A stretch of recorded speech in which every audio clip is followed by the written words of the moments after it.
सहनाववतु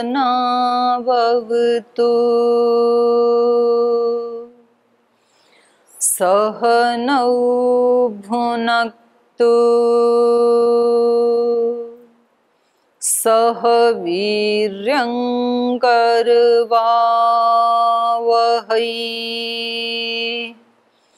तेजस्विनावधीतमस्तु मा विद्विषावहै।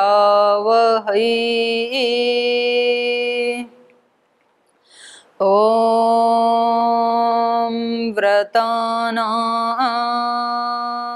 व्रतपते व्रतं चरिष्यामि तच्छकेयं तन्मे राध्यताम् इदमहमनृतात् सत्यमुपैमि। ॐ असतो मा सद्गमय तमसो मा ज्योतिर्गमय मृत्योर्मा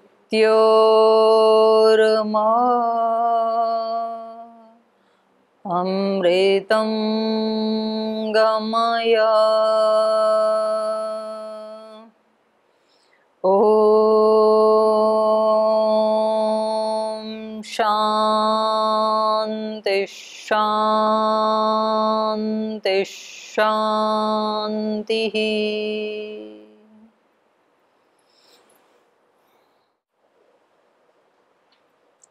कल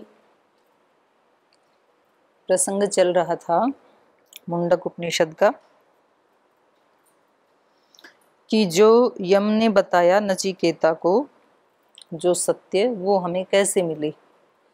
तो इन्होंने कल उपाय बताया था। भिद्यते हृदय ग्रंथिश्छिद्यते सर्व संशयाः क्षीयन्ते चास्य कर्माणि तस्मिन् दृष्टे परावरे। भिद्यन्ते हृदय ग्रंथि, जब हृदय की सारी गांठें खुल जाती हैं तो व्यक्ति खुद भी खोलता है, और जो फिर अपने से नहीं खुल पाती हैं वो फिर अपने से ऊपर वाली किसी शक्ति को समर्पण कर देता है कि अब उसके आगे आप संभालो, हमारे से नहीं हो पा रहा है। तो अनेक अनेक हमने ग्रंथियां बना रखी हैं। तो पहले तो हम उसको देखें। तो हम जो संध्या करते हैं, हम मंत्र तो बोलते रहते हैं, प्रातः काल के मंत्र भी बोलते हैं, संध्या के भी मंत्र बोलते हैं, लेकिन उनका क्या अर्थ है वो हमें नहीं मालूम पड़ता है। तो हम संध्या के मंत्रों में 6 मंत्र बोलते हैं रोजाना। योस्मान द्वेष्टियम वयम द्विष्मस्तम वोजम भेदद्मः। तो इन मंत्रों का अभिप्राय ये ही है कि हम 6 दिशाओं में, 4 दिशाएं ये, एक नीचे एक ऊपर, सब दिशाओं में भगवान की शक्तियां काम कर रही हैं और उचित क्या है अनुचित क्या है वो देख रही हैं। अनुचित को दंड देना, उचित को कृपा देना, ये उसका काम है। तो हम अपने हाथ में भगवान के कानून को नहीं लेते, जो साधक है वो नहीं लेता है, तो वो उसके ऊपर छोड़ देता है। उस पर छोड़ देता है तो हृदय में ग्रंथियां नहीं बनेंगी फिर कि आप देखना उसने जो किया है मेरे साथ, तो उसने, मुझे तो समझ में नहीं आ रहा, मेरी दृष्टि से तो बहुत अनुचित किया है, लेकिन आपको मालूम है। हो सकता है कि पीछे मैंने कभी उसके साथ किया हो, तो आप, मैं अब उऋण हो गया, आप मेरे हृदय में ऐसी प्रेरणा दे देना कि मैं समझ जाऊं उसको और शांत रहूं। और यदि उसने मेरे साथ अनुचित किया है तो उसको जो भी उचित दंड देना हो, उसको जैसे भी ठीक करना वो आप देख लेना। मुझे क्या करना है वो मुझे बताइए। दूसरे को क्या करना है उसके ऊपर ज्यादा चिंतन नहीं करना है। ऐसी स्थिति में मुझे क्या करना है। किसी व्यक्ति ने हमारे साथ गलत किया, किसी व्यक्ति ने हमारा अपमान किया, किसी व्यक्ति ने हमारे ऊपर अविश्वास किया, किसी व्यक्ति ने धोखा दिया, कोई व्यक्ति हमें सम्मान नहीं कर रहा है, कोई व्यक्ति हमें ब्लेम कर रहा है, तो ये उसका है ना, उसके साथ छोड़ दो।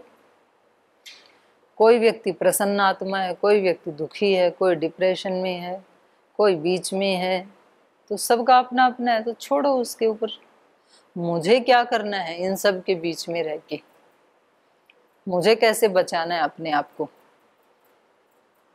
तो ऐसे जब हम चलते हैं तो फिर हृदय में गांठें नहीं बनती हैं, वरना तो गांठें बन जाती हैं कोई ना कोई।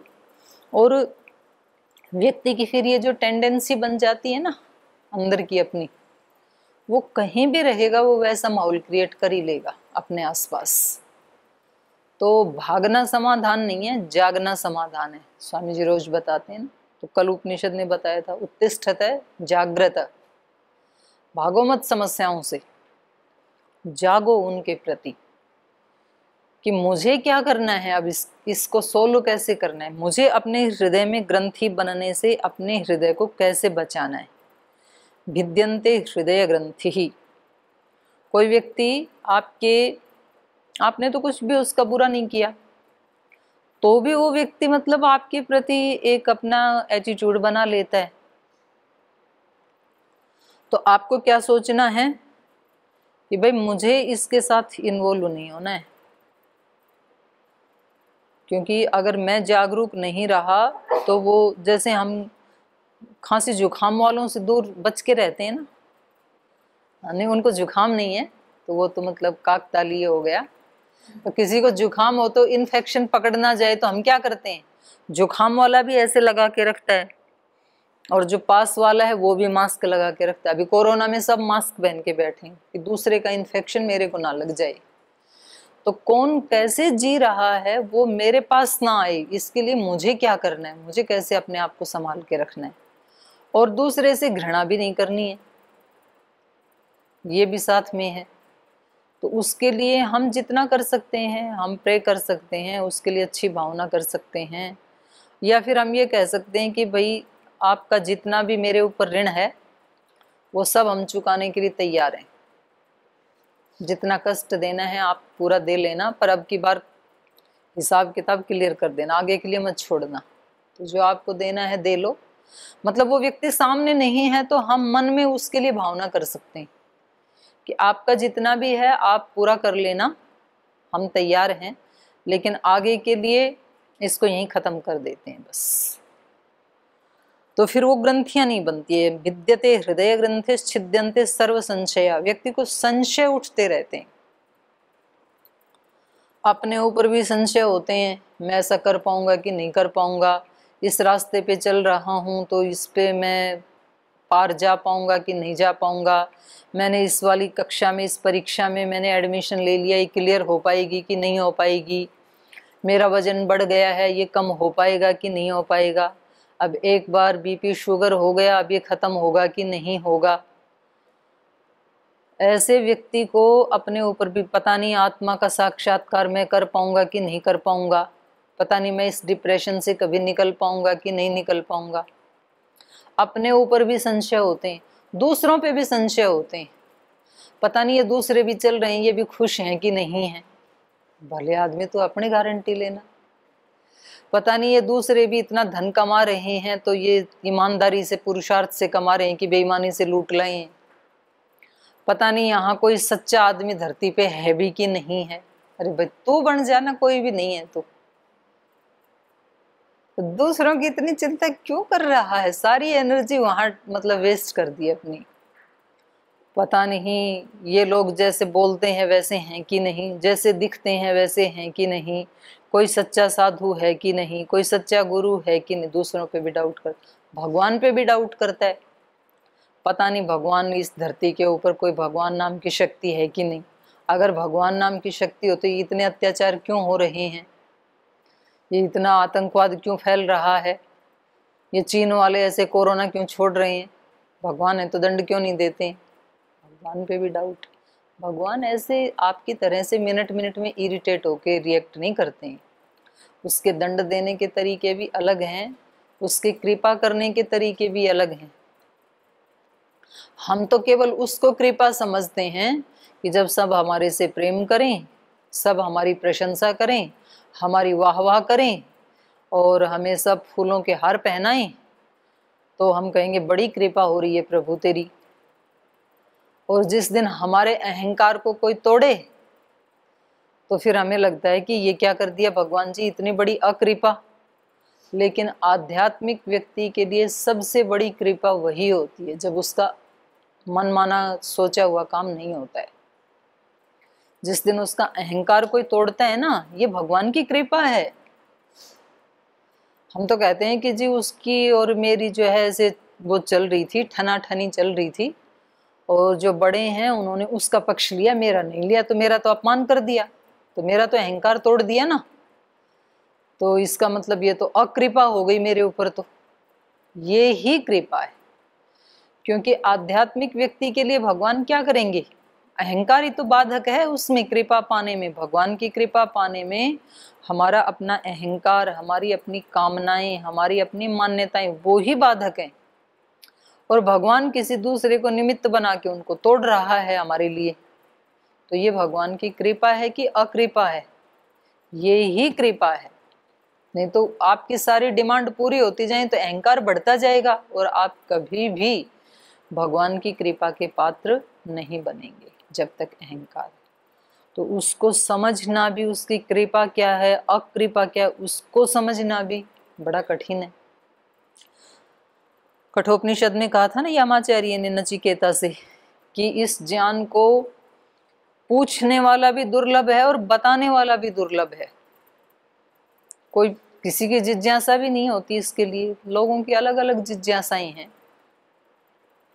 सारी बात पूछते हैं फ्रेंड्स जब पास बैठते हैं ना, पार्क में बैठते हैं, किचन में बैठते हैं, घूमते फिरते मिलते हैं, और क्या चल रहा है, घर से फ़ोन आया कि नहीं आया, घर में सब ठीक तो है, माता पिता ठीक तो हैं, तो उधर बारिश वारिश का क्या हाल है, कोरोना का क्या हाल है, पड़ोसियों का क्या हाल है, आप में से कुछ शादीशुदा हैं, कुछ बिना शादीशुदा हैं, शादी वाले हैं तो बाल बच्चों का क्या हाल है।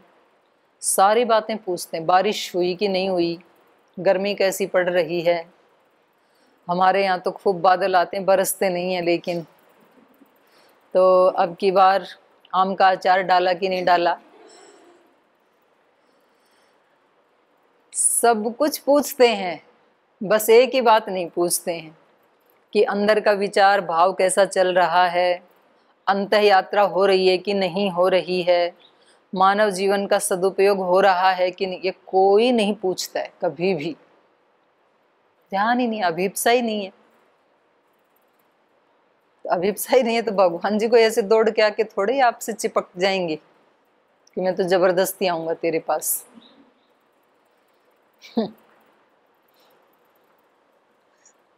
तो हम संशय करते रहते हैं और जो काम की बात है उसके ऊपर विचार नहीं करते हैं। लेकिन जिस दिन हमारे सारे संशय दूर हो जाते हैं, भिद्यन्ते हृदय ग्रंथिश्छिद्यन्ते सर्व संशयाः, हृदय की सब ग्रंथियां खुल जाती हैं, हृदय हो गया अब बिल्कुल शांत, बिल्कुल पवित्र, बिल्कुल एकाग्र, बिल्कुल सद्भाव से भरा हुआ। किसी के लिए अब कुछ नहीं है, ना किसी के प्रति राग है, ना किसी के प्रति द्वेष है, व्यक्ति को खुद पता चलता है। ना कोई टेंशन है अब, ना कोई अभिमान है। टेंशन तब होती है कि कुछ कामना है कुछ लेने की, वो मिला नहीं तो टेंशन होती है। अभिमान तब होता है थोड़ा सा मिला उसको बहुत बड़ा समझ लिया। तो ये दोनों भी बाधक ही हैं। विद्यन्ते हृदय ग्रंथिश्छिद्यन्ते सर्व संशया क्षीयन्ते चास्य कर्माणि। और जब इसके कर्मों का नाश हो जाता है, क्षीण हो जाते हैं कर्म। कर्म का नाश कैसे हो सकता है? क्योंकि आज तक तो हमने यही पढ़ा है कि जो किया है वो भरना पड़ेगा, जो बोया है तो काटना पड़ेगा। और इसके लिए कह रहे हैं कि जब इसके कर्मों का नाश हो जाए, तो कैसे नाश हो सकता है कर्मों का? कर्मों का नाश कैसे होगा बिंदु जी? कर्मों का नाश कैसे होगा? अब तक तो यही पढ़ा था कि जो किया है वो तो भरना पड़ेगा। तो अच्छे वाले तो बच गए ना, तो उनका फल भोगने के लिए भी तो आना पड़ेगा। और ऐसा कभी होता है कि बुरे तो नष्ट हो जाए और अच्छे अच्छे बच जाएंगे? जी आप तो बड़े सियाने हो। बचेंगे तो सारे बचेंगे, नष्ट होंगे तो सारे नष्ट होंगे, पुण्य भी नष्ट होंगे, पाप भी नष्ट होंगे। तो कैसे नष्ट होंगे? हाँ जी देवाश्रिता जी। भोगेंगे ना, भोगने के लिए आ गए, जैसे हम इस जन्म में आ गए तो नए भी तो बना लिए, तो क्षीण कैसे हों? क्षीयन्ते चास्य कर्माणि। ये क्योंकि मैंने पढ़ा दिया गीता में तो इसलिए मैं पूछ रही हूँ, अगर नहीं पढ़ाया होता तो नहीं पूछती फिर। हाँ जी और कौन बताएंगे? हाँ जी प्रदीप जी। हाँ हाँ बिल्कुल ठीक उत्तर। इतना तो ठीक है कि जो पहले किए थे उनको कुछ तो भोग रहे हैं और आगे अनासक्त भाव से करेंगे, उसका बनने ही नहीं देंगे कि हमने कुछ कर्म किया।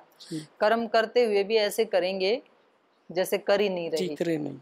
ठीक है, अब पूरा महीना पढ़ाना, यहाँ आज जाना नहीं और सैलरी मिलेगी नहीं क्योंकि आपने पढ़ाया ही नहीं। ऐसे समझना कि मैंने पढ़ाया ही नहीं, तो सैलरी मिले तो भी अच्छी बात, ना मिले तो उससे भी अच्छी बात।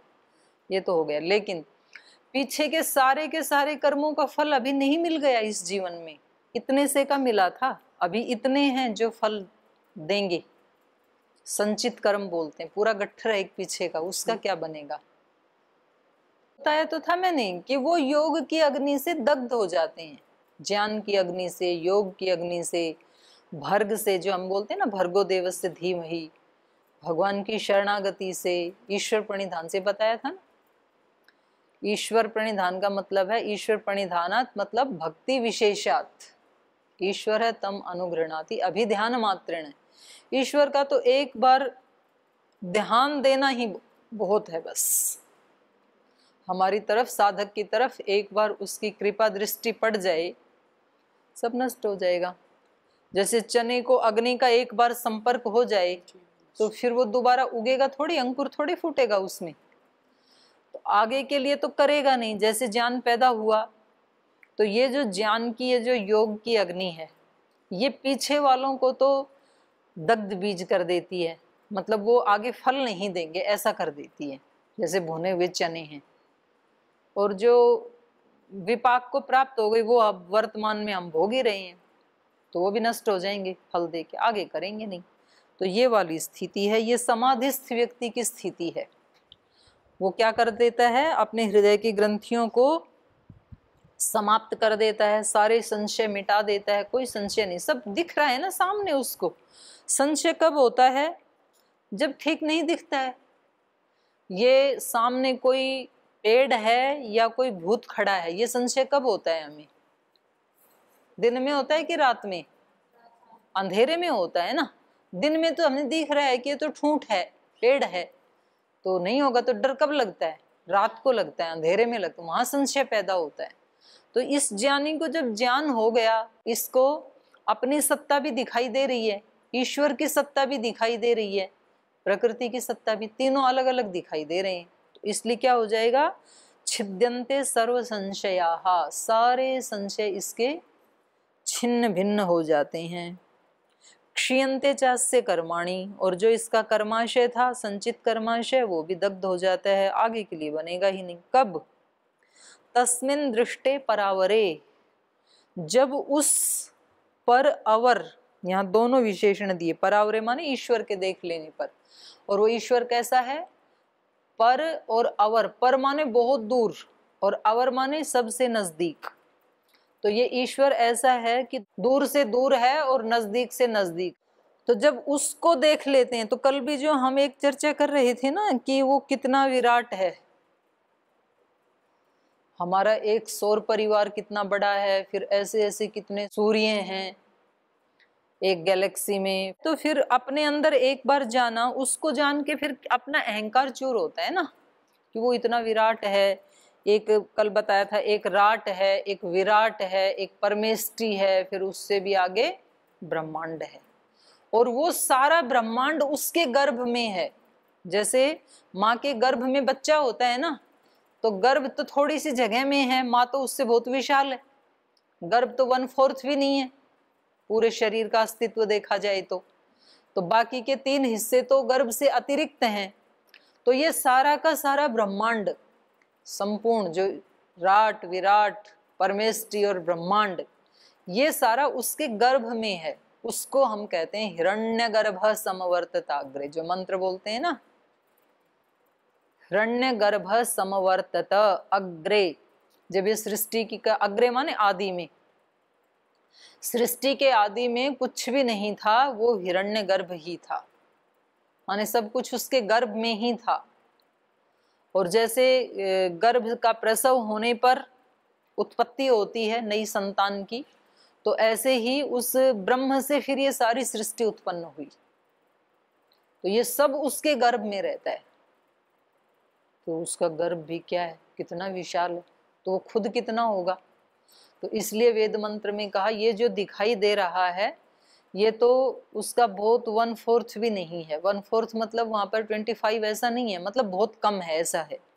त्रिपादस्य अमृतम दिवी, जो दिखता भी नहीं है वो तो और भी ज्यादा, ये जो सगुण साकार है, सूर्य आदि, चंद्र आदि, ये ब्रह्मांड, पृथ्वी आदि, और ऐसे ऐसे अनेक ये जो नक्षत्र अपने को दिखते हैं रात में, तो ये तो ऐसे हैं कि सूर्य से लाखों लाखों गुना बड़े हैं, जो हमें छोटे छोटे दिखते हैं। लेकिन ये दूर इतने हैं कि लाखों वर्ष लग जाएं, प्रकाश वर्ष। प्रकाश 1 सेकंड में कितनी गति करता है, 1 मिनट में कितनी गति करता है? 3 × 10⁸ एक प्रति मीटर प्रति सेकंड। हाँ, तो फिर 1 मिनट में प्रकाश कितने दूर जाता है? माने सूर्य का प्रकाश पृथ्वी तक आने में 7.5-8 मिनट लगती हैं। कितनी तेज गति है, तो इसका मतलब सूर्य कितनी दूर है। और फिर भी सूर्य इतनी दूर होते हुए भी हमें अच्छी सी गर्मी मिल रही है उसकी, तो उनकी तो बिल्कुल गर्मी या प्रकाश मिलता ही नहीं है, तो वो सूर्य से कितनी दूर होंगे, तो वहां जाने के लिए कितने प्रकाश वर्ष चाहिए। तो ऐसा बहुत विराट है ये। और ये तो उस ईश्वर का एक 1/4 जैसे छोटा सा अंश है, बाकी तो उसके 3 हिस्से तो अदृश्य हैं। ये तो सगुण साकार रूप है और वो निर्गुण निराकार रूप है। तो जब हम इसको देख लेते हैं, देखते तो रोज हैं पर कभी ध्यान नहीं जाता, देखते हुए भी ना देखते हैं हम। अपने शरीर को देखने को तो रोज देखते हैं, पर अगर किसी दिन आपने अपने नाखून को भी देखना शुरू किया ना, तो पूरा दिन बीत जाएगा, लेकिन इसका आप पार नहीं पाएंगे। आप अपनी पलक को भी देखना शुरू करेंगे, एक बाल को भी देखना शुरू करेंगे, तो अपने आप में एक एक यहाँ अणु परमाणु भी इतना विराट है कि उसको जानने में भी बहुत समय लग जाएगा। वर्षों वर्षों रिसर्च करके तब कोई एक किसी छोटे से उसके बारे में, वो भी पूरा नहीं जान पाते हैं। और जो हम ब्लड टेस्ट करवाते हैं तो डॉक्टर बताते हैं कि ब्लड में जितने तत्व हैं, जितने की हम रिपोर्ट देते हैं कि ये प्लेटलेट्स जितने हैं, HB इतना है, WBC ये जो हमने बता दिए ना, ये तो 1 अंश भी नहीं है, माने 1% भी नहीं है ये तत्व। तो 99% तो अभी हम जानते ही नहीं है कि उसमें और क्या क्या है। तो इतना ज्यादा ये रहस्य रोमांचों से भरा हुआ है ये संसार। लेकिन इस व्यक्ति का घमंड, इसका अहंकार कब चूर होता है? तस्मिन दृष्टे परावरे, जब इसको देख लेता है, इस विराट को देख लेता है, तब पता लगता है तेरी क्या औकात है, क्यों फालतू में परेशान हो रहा है। नहीं तो व्यक्ति बहुत ज्यादा घमंड रखता है अपना, और कह रहे हैं वो सब जगह दिखता है। फिर इस योगी को कहाँ कहाँ दिखता है वो ब्रह्म? ब्रह्म एव इदम अमृतम पुरस्तात् ब्रह्म पश्चात ब्रह्म दक्षिणतश्च उत्तरेण अधश्च ऊर्ध्वं च प्रसृतम ब्रह्म एव इदम विश्वम इदम वरिष्ठम।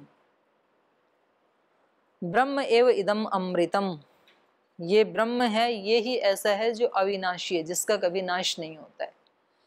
बाकी सब चीजों का नाश होता है, शरीरों का भी नाश होता है, सूर्य चंद्र पृथ्वी वायु सब का नाश होता है, लेकिन उसका नहीं होता है। ब्रह्म एव इदम अमृतम, वो ही अमर है।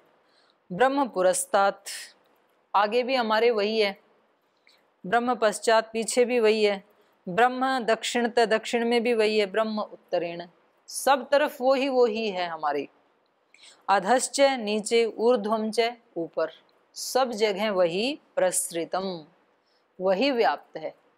छयों दिशाओं में उसके अलावा और कुछ है ही नहीं। ब्रह्म एव इदम विश्वम, विश्वम माने संपूर्ण, ये संपूर्ण जो कुछ भी हमें दिखाई देता है या अदृश्य है वो सब क्या है, ब्रह्म ही है। इदम वरिष्ठम, और ये ब्रह्म ही सबसे श्रेष्ठ है, इससे श्रेष्ठ और कुछ भी नहीं है। तो उसका नाम क्या है वो फिर हमने कल भी बताया था, उसमें भी कठोपनिषद में भी ओम इति एतत् ऐसे बताया था ना, यदिच्छन्तो ब्रह्मचर्यम चरन्ति, जिसको इच्छा करते हुए व्यक्ति सन्यासी ब्रह्मचारी बनता है, जिसके लिए सारे तप करता है, पुरुषार्थ करता है, वो सब क्या है, ओंकार ही है, ऐसे बताया था। अब यहाँ मांडुक्य उपनिषद में भी वही कह रहे हैं, इसके शुरू में वही कह रहे हैं, ये कह रहे हैं ओम इति एतत् अक्षरम इदम सर्वम तस्य उपव्याख्यानम भूतम भवत् भविष्यत् इति सर्वम ओंकार एव, यत् अन्यत् त्रिकालातीतम तदपि ओंकार एव। उपनिषद के शुरू में कह रहे हैं ओम इति एतद् अक्षरम इदम, ये जो ओंकार है ये क्या है, अक्षर। अक्षर मतलब जो कभी क्षय को प्राप्त नहीं होता, जो कभी नष्ट नहीं होता है, बाकी सब नष्ट होता है, वो नष्ट नहीं होता है। लेकिन आत्मा भी नष्ट नहीं होता है, लेकिन आत्माएं भी कहाँ रहती हैं, जब प्रलय होती है तो ब्रह्म में ही रहती हैं। प्रकृति जो इस रूप में दिख रही है उस रूप में तो होती नहीं है प्रलय काल में, तो प्रकृति कहाँ रहती है फिर नष्ट होके, वो भी उसी में ही रहती है। हमारे सबके सूक्ष्म शरीर, एक तो ये स्थूल शरीर तो नष्ट होते ही होते हैं, सूक्ष्म भी नष्ट हो जाते हैं उस समय, मन बुद्धि चित्त अहंकार हैं वो भी नष्ट हो जाते हैं। तो इसमें जो ये हमारे संस्कार थे, क्योंकि जब अगली सृष्टि होगी और जब हमें अगला सूक्ष्म शरीर और अगला जन्म मिलेगा तो वो किस बेस पे मिलेगा, हम गरीब होंगे कि अमीर होंगे, कि हमारा शरीर सर्व अंगों से सुसंपन्न होगा कि कुछ अंग कम होंगे, हम सूरदास बनेंगे कि आंख वाले बनेंगे, धनवान परिवार में जाएंगे कि गरीब में जाएंगे, ये कौन तय करेगा, क्या पैरामीटर है। तो वो हमारे जितने भी संस्कार हैं सूक्ष्म शरीर में वो सब ईश्वर के ज्ञान में रहते हैं बीज रूप में, उसके अकॉर्डिंग मिलता है। जिस आत्मा के जैसे संस्कार थे प्रलय होते समय, अगली सृष्टि होते समय उसको वैसे वैसे जाति आयु भोग मिल जाएंगे।